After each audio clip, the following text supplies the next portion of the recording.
말씀의 무대는 비시디아 안디옥이 되겠습니다. 우리 교회의 모델은 수리아 안디옥입니다. 따라해 볼까요? 수리아 안디옥. 지도를 보시면 남방 별표시 예루살렘에서 북방 550km 떨어져 있는, 약 450km에서 550km 떨어져 있는 오늘날 시리아라는 국가의 북쪽 터키 동부 도시에 바로 우리가 소망하는 수리아 안디옥 교회, 당시 전 세계 복음화의 전진기지 수리아 안디옥 교회가 있었습니다. 그런데 우리 교회의 모델이 아닌 교회, 이제 오늘 말씀의 무대는 그곳이 아니고 사이프러스 구브로 섬으로 내려와 가지고 다시 북쪽으로 올라가서 내륙 지역 깊숙이 비시디아 안디옥, 터키 중부 내륙 지역에 이라고 써져 있는 곳이 비시디아 안디옥이라고 말할 수 있습니다. 문제는 당시 선교단이 따라가 볼까요? 바울, 바나바, 마가, 이 세 사람이 주축이었습니다. 그런데 어찌된 일인지 13장 13절에 보면 같이 읽어볼까요? 시작. 바울과 및 동행하는 사람들이 바보에서 배 타고 밤빌리아에 있는 버가에 이르니 요한은 그들에게서 떠나 예루살렘으로 돌아가고, 이 요한이 마가복음을 저술한 요한이라 하는 마가, 그였습니다. 그가 선교팀에서 이탈한 것입니다. 마가는 예루살렘에 거대한 저택을 가지고 있었습니다. 종들도 많았습니다. 우리 예수님께서 승천하셨을 때 120문도가 모여서 간절히 기도했던 처소가 어딘지 아시는 분? 바로 마가라는 요한의 집이었습니다. 그곳에서 오순절 성령 강림의 은혜를 체험을 했습니다. 120명이 모여서 기도해도 여유가 있는 공간을 가지고 있었습니다. 그러니까 과거에 우리나라에서 대갓집이 99칸집이다 했지 않습니까? 수십 명의 종들이 기거할 수 있는 방이 있고, 큰 이 부엌이 있고, 그리고 회의실도 있고, 그러니까 우리 이 안디옥 교회 건물을 옆으로 쭉, 위로가 아니고 옆으로 쭉 늘어놨을 때 그 거대한 저택을 가지고 있었던 귀족의 집안의 아들. 그러면 이 마가라는 요한이 어렸을 때 클 때에 부유하게 컸겠습니까? 쩔쩔매며 가난하게 컸겠습니까? 부잣집 대갓집 아들로 부족함이 없이 컸지 않겠습니까? 그런데 하나님의 은혜를 받고 선교사로 헌신을 했습니다. 순회 선교사로 그 삶을 출발을 했습니다. 그런데 가는 곳곳마다 잠자리는 불편하지요. 때로는 저녁밥을 굶지요. 아침에 일어나면 눈 뜨면 하인이 맛있는 아침을 갖다 주는데, 이 선교팀이 한 분은 작을아버지고 한 분은 친구고, 그러면 누가 아침밥을 해야 되냐고, 누가 저녁을 준비하고, 힘들어 죽겠네. 그래서 선교팀에서 도망쳐가지고 예루살렘 집으로 가버린 것입니다. 또한 우리가 사도행전의 역사를 보면 12장까지는 이 위대한 복음 전도사에게 중심 인물이 바나바였습니다. 바나바는 예루살렘의 유명한 하나님의 종이었습니다. 그런데 이 수리아 안디옥 지역에서 이방인들이 교화되어서 교회 안에 들어온다니까, 이게 진짜 예수를 믿는 사람이냐, 조사위원회를 구성해서 단장으로 파견된 사람이 바나바였습니다. 바나바를 중심으로 사도행전이 진행되고 있었습니다. 그런데 이 안디옥 교회 성경 교사가 워낙 부족한 만큼 과거의 교회를 핍박했는데, 이제 완전히 변하여 회심을 하고 고향 땅에 칩겨가 있는 바울을 찾아가 가지고, 바울이요, 이 안디옥 교회 성경 교사가 필요하니 와서 성경을 같이 가르칩시다, 이렇게 글을 끄집어내 가지고 안디옥 교회에서 성경을 가르치다가 이제 선교 사역을 함께 하게 된 것입니다. 12장까지는 중심 인물이 바나바였습니다.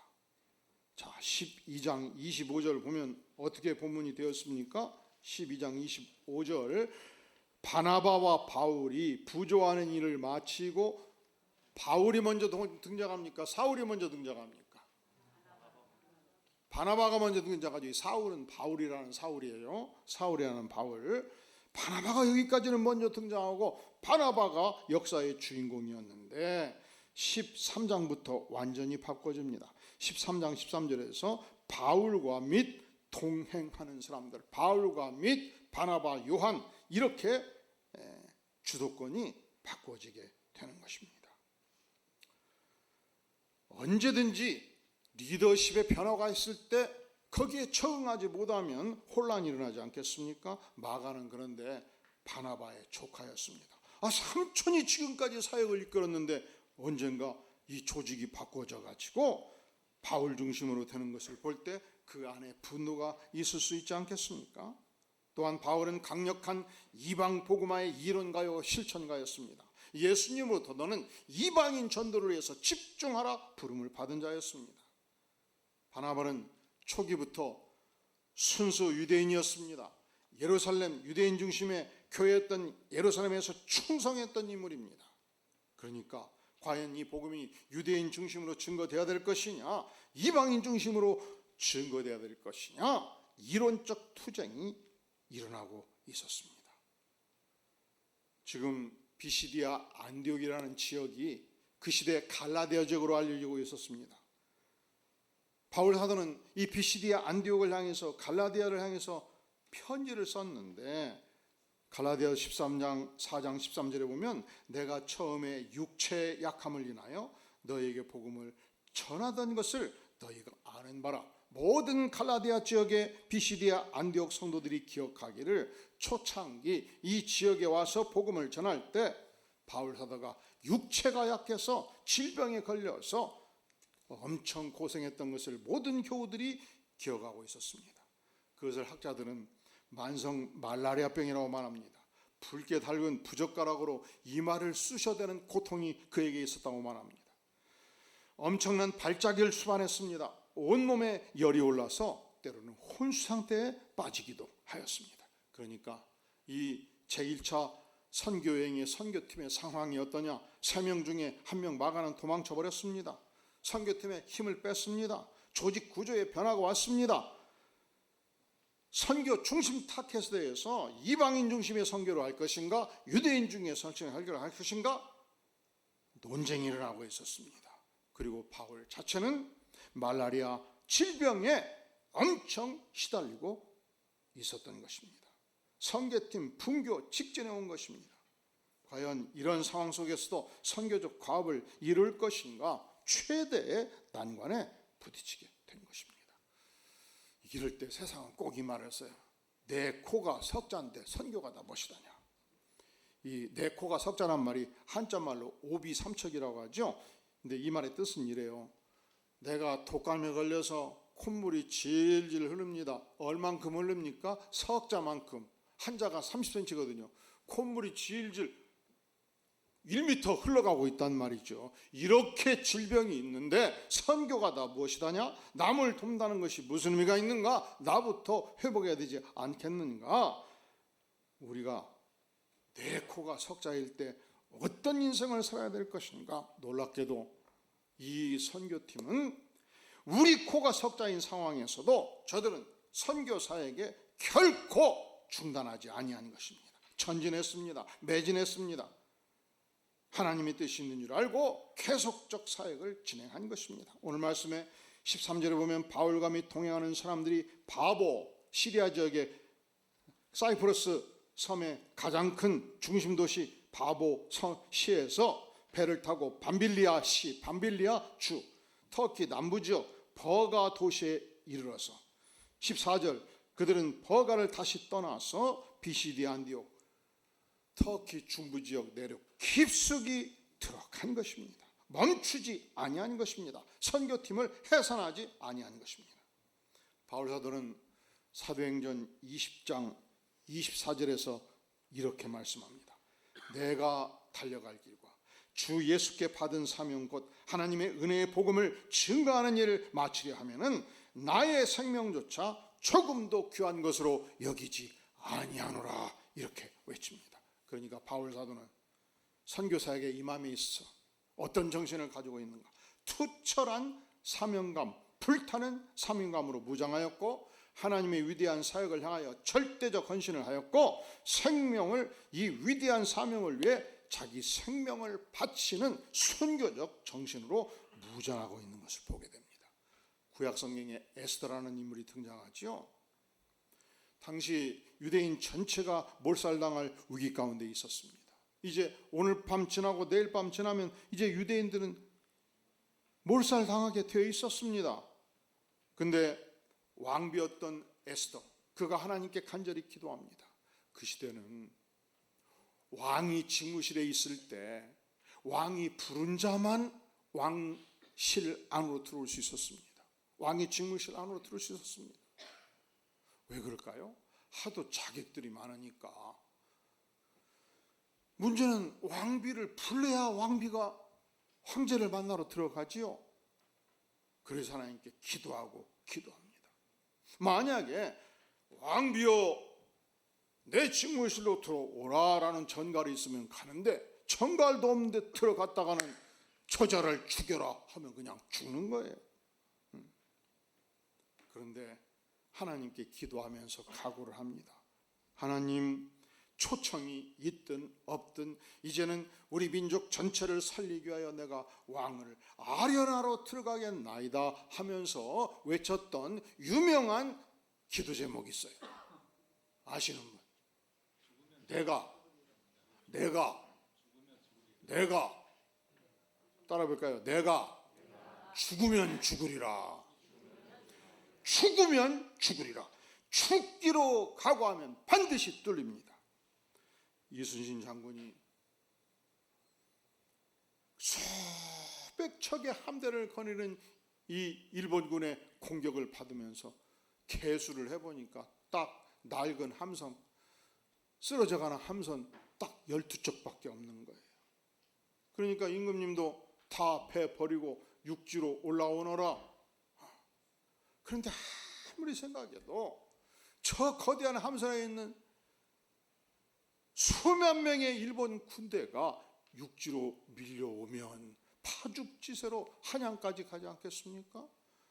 감히 왕명에 순종할 수 없는 이유를 설명하면서 임금님이시여 저에게는 아직도 함선 12척이 있나이다 하고 그 12척으로 죽기를 각오하고 싸워가지고 온갖 지략을 발휘해서 일본 함선을 물리치지 않습니까? 그때 그가 기록했던 유명한 말이 있습니다.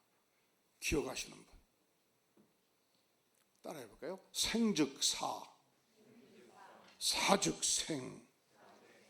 이게 무슨 말이에요? 살고자 하는 자는 죽을 것이요 죽고자 하는 자는 살리라. 그러니까 우리 인생이 하나님이 주신 위대한 사명을 위해서, 옳은 일을 위해서 죽기를 각오하고 전진하면 안 죽어요.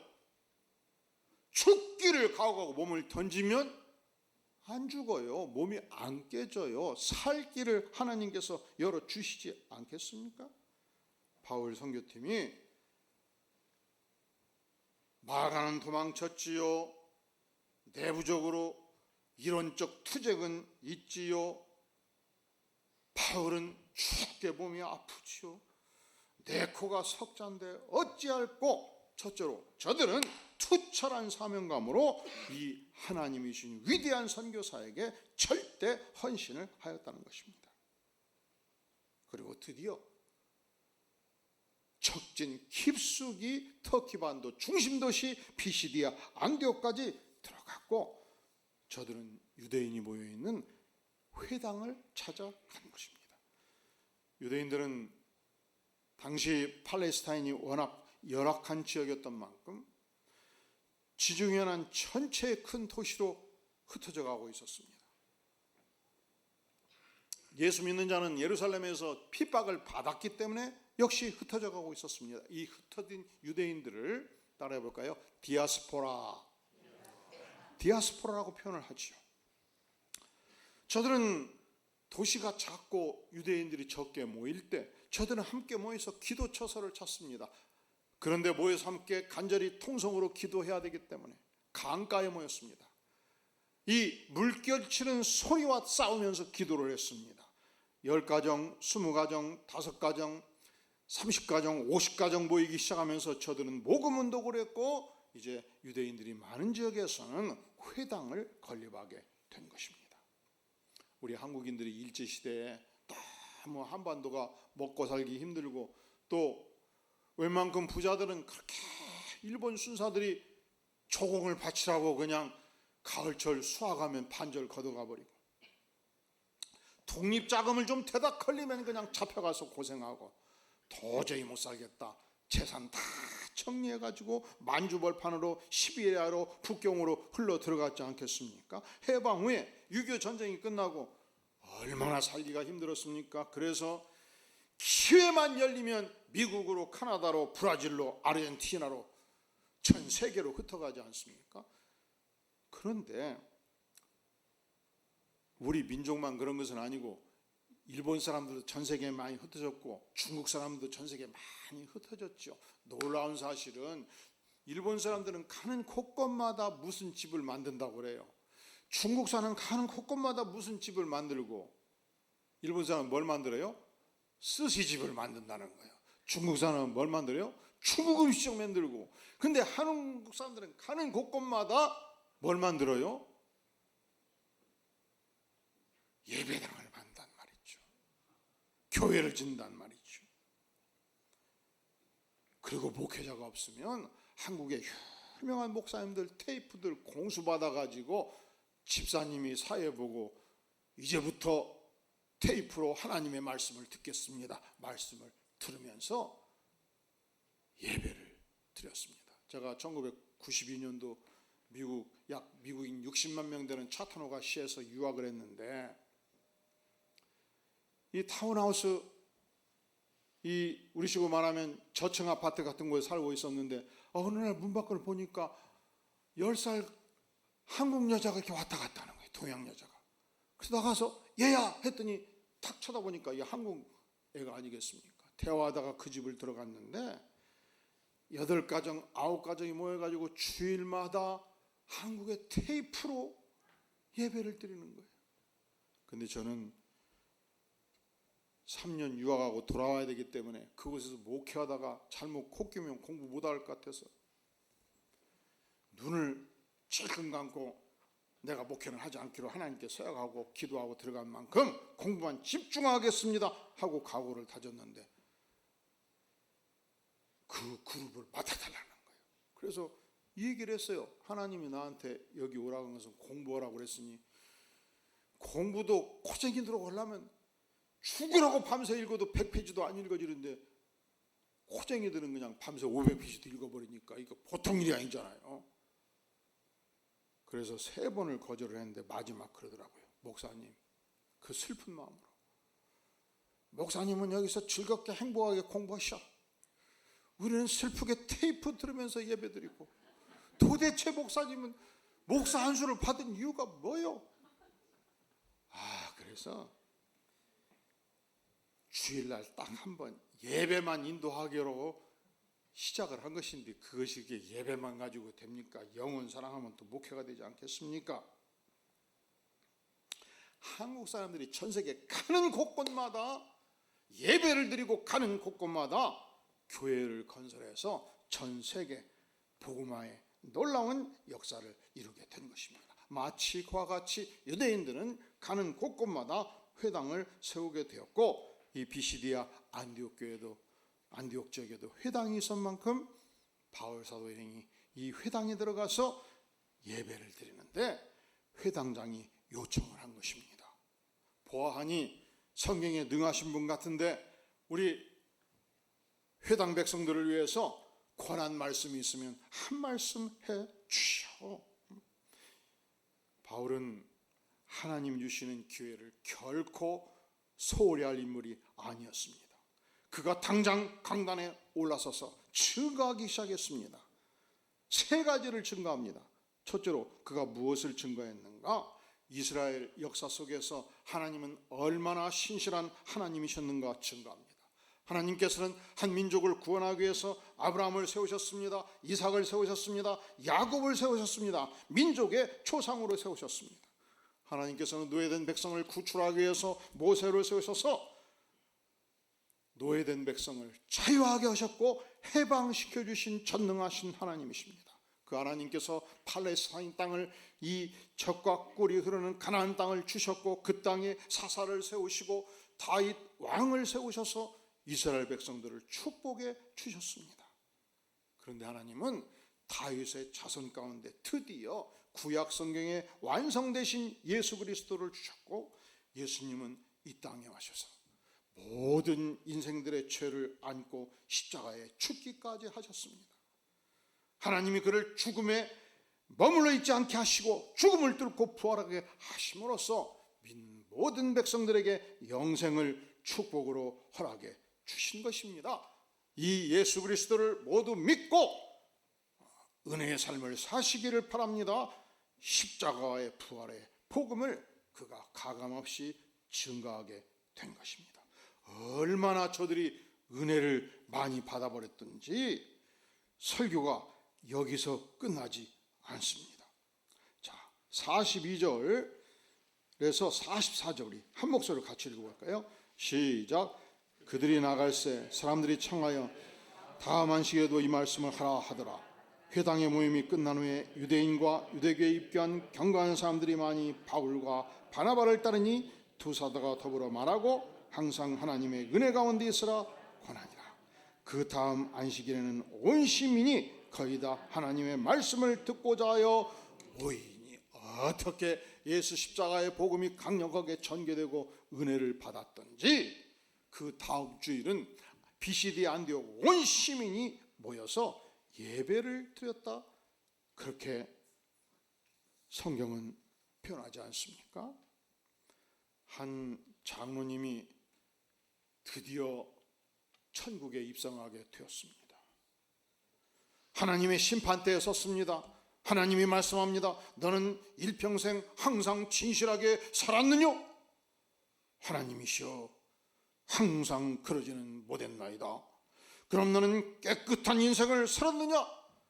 하나님이시여, 깨끗한 척 할 때도 많았나이다. 죄송합니다. 그럼 너는 평생 정직한 인생을 살았느냐? 하나님이시여, 사업상 정직하라고 노력은 했으나 항상 정직하지는 못하였나이다. 그러면 속세로 생각한 거예요. 끝났다, 죽었다, 이제 지옥 자식 되어버리겠다. 그랬더니 그때 호련히 하늘에서 빛의 광차가 비추었습니다. 예수님이 나타나셨습니다. 예수님이 말씀하십니다. 하느님이여, 이 사람은 항상 진실한 것도 아니었고 깨끗한 것도 아니었고 정직한 것도 아니었습니다. 하지만 이 사람은 나를 믿었습니다. 십자가의 죄를 고하였습니다. 평생 열심을 다하여 십자가의 복음을 전한 자입니다. 내가 이 사람의 모든 죄를 사하였사오니 내가 보증하고 변호합니다. 그랬더니 다시 그냥 하늘문이 활짝 환하게 열렸습니다. 세상이 밝아졌습니다. 창문 밖에서 동이 텄습니다. 꿈에서 깨어난 것입니다.